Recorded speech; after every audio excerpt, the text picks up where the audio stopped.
guys, today we are making Turner bean salad.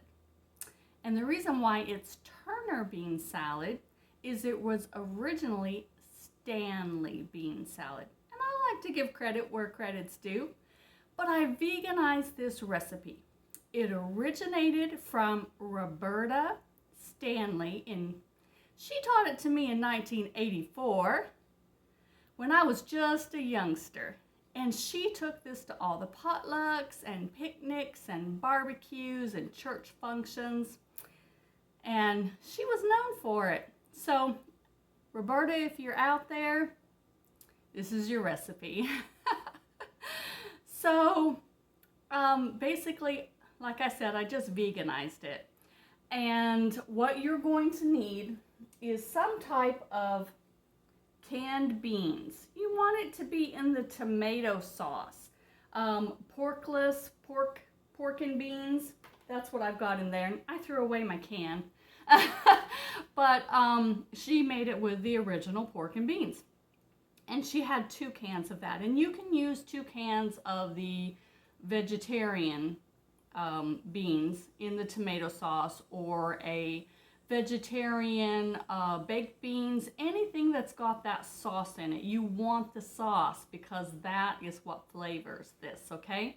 So you're going to have 2 cans. I'm using 1 can with the tomato sauce, and then I'm adding 1 can of some organic black beans. And this is, again, where the recipe changes.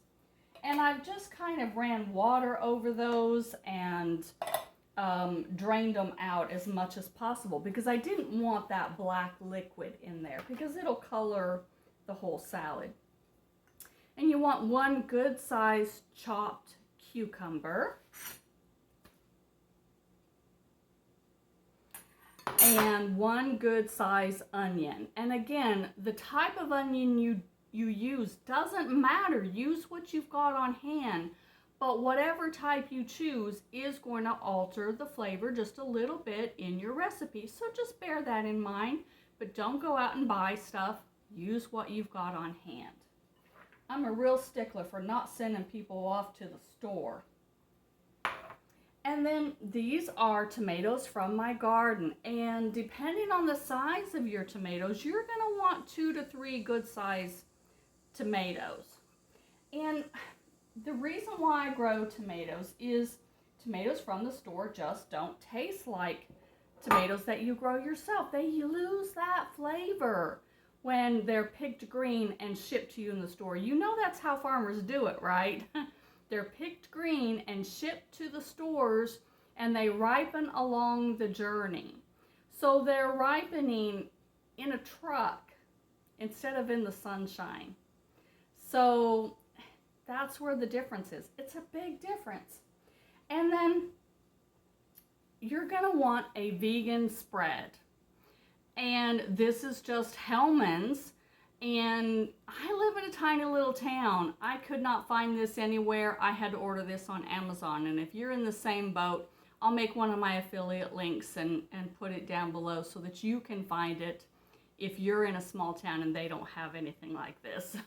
and that's where I was, and that's why I haven't made this recipe in all these years, is I couldn't find this. And so I had basically given up mayonnaise, given up any kind of dressing.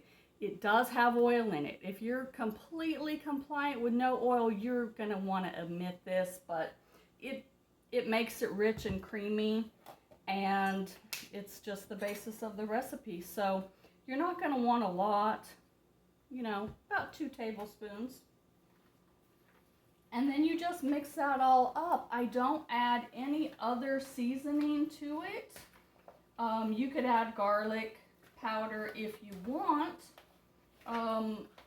but the flavoring comes from that, I hate to even call it mayonnaise because they don't, from the dressing and from the beans that are already seasoned.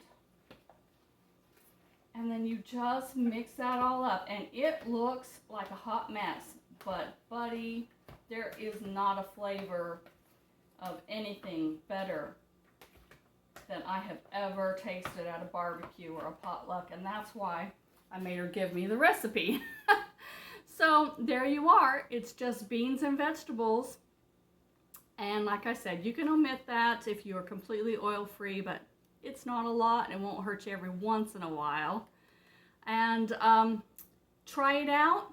Tell me what you think. And hope you enjoy it. Have a good day.